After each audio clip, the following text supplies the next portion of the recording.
गुरुर्ब्रह्मा गुरुर्विष्णु गुरुर्देवो महेश्वरा गुरुर्साक्षात् परं ब्रह्म तस्मै श्री गुरुवे नमः।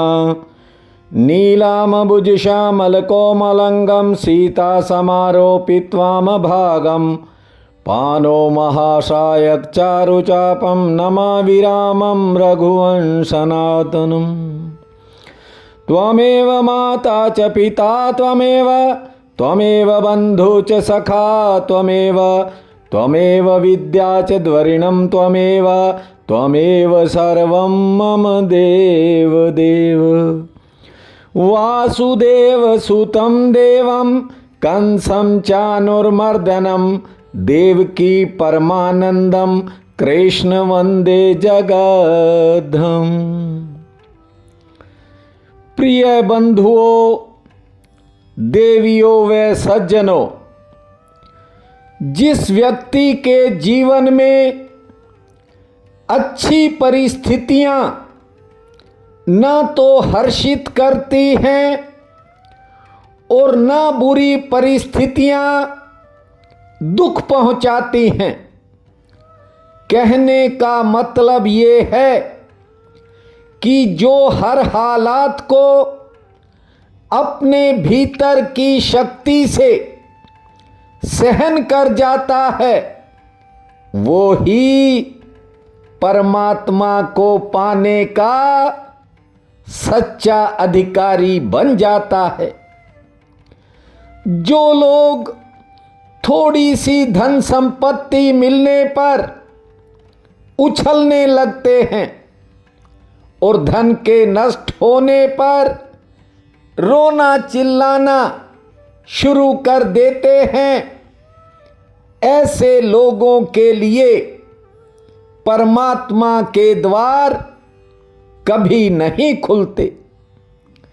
भगवान श्री कृष्ण कहते हैं कि किए हुए कर्म को किसी न किसी रूप में भोगना ही पड़ता है।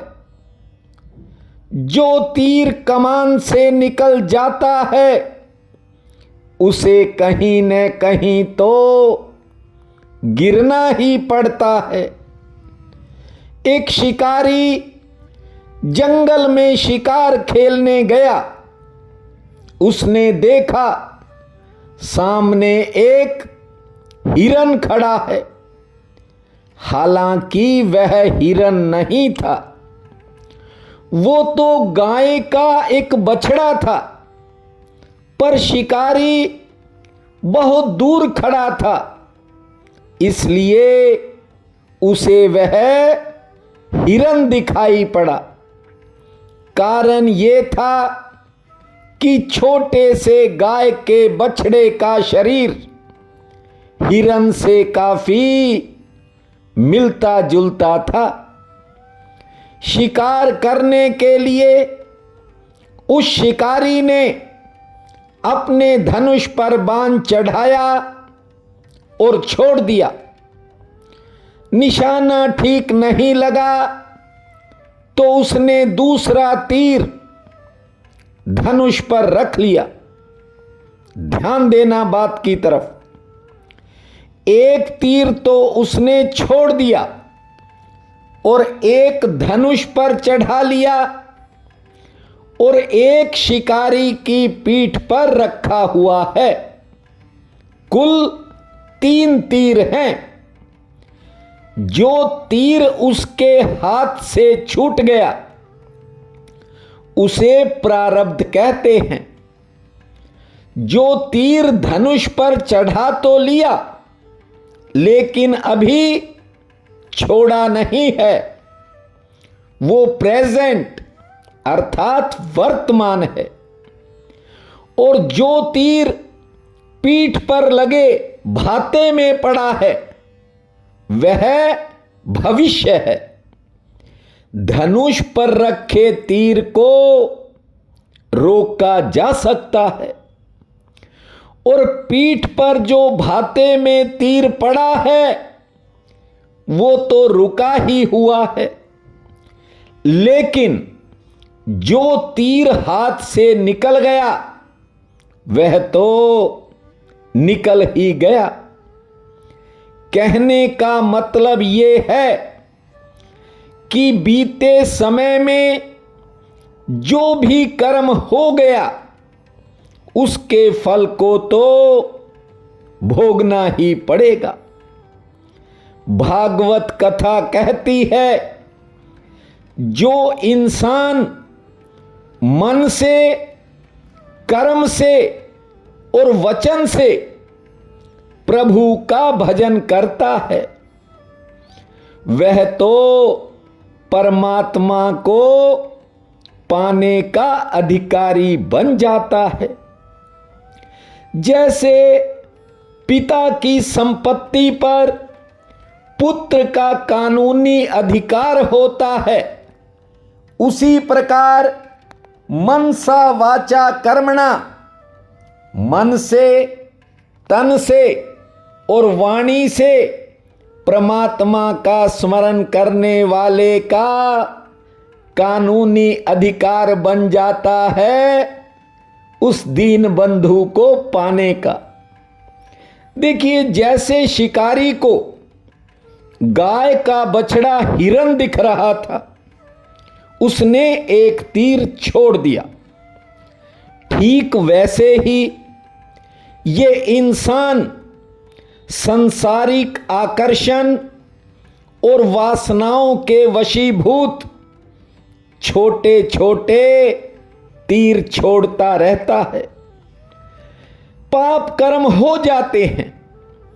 करते समय इंसान को गाय के बछड़े और हिरन का फर्क मालूम नहीं होता, किंतु जैसे छोड़ा गया तीर कहीं तो जाकर लगता है या गिरता है, ठीक वैसे ही किए गए कर्म का फल भोगना ही पड़ता है।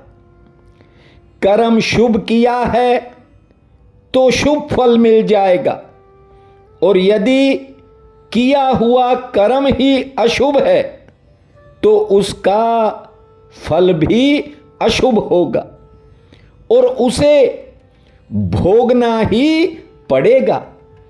देखिए, यदि पाने की खुशी महसूस की थी तो खोने का गम भी महसूस करना पड़ेगा। मिलते समय, पाते समय प्रसन्नता ज्यादा नहीं हुई तो जाने का दुख भी ज्यादा नहीं होगा। भागवत कहती है कि लाभ हुआ है तो हानि भी होगी, सुख मिला है तो दुख भी मिलेगा, और संयोग बना है तो एक दिन वियोग भी होगा। जीवन मरण, दिन रात, सुख और दुख, धूप और छाया, ये सब जोड़े हैं। एक जाता है, दूसरा आ जाता है। लेकिन जिसने हर हालात में सामान्य रहने की कला सीख ली, एक समान रहने की कला सीख ली, वह सुख दुख से, हानि लाभ से, जीवन मृत्यु से, संयोग वियोग से ऊपर उठ जाता है, और उसके लिए अचानक ईश्वर का द्वार खुलने लगता है। बहुत तरह के योग हैं, कर्म योग, ज्ञान योग, भक्ति योग, अष्टांग योग, तरह तरह के योग हैं, किंतु समत्व योग उच्यते, समयोग सबसे उच्च है, क्योंकि परमात्मा सम है। इसलिए जिसने हर परिस्थिति में सम रहने की कला सीख ली,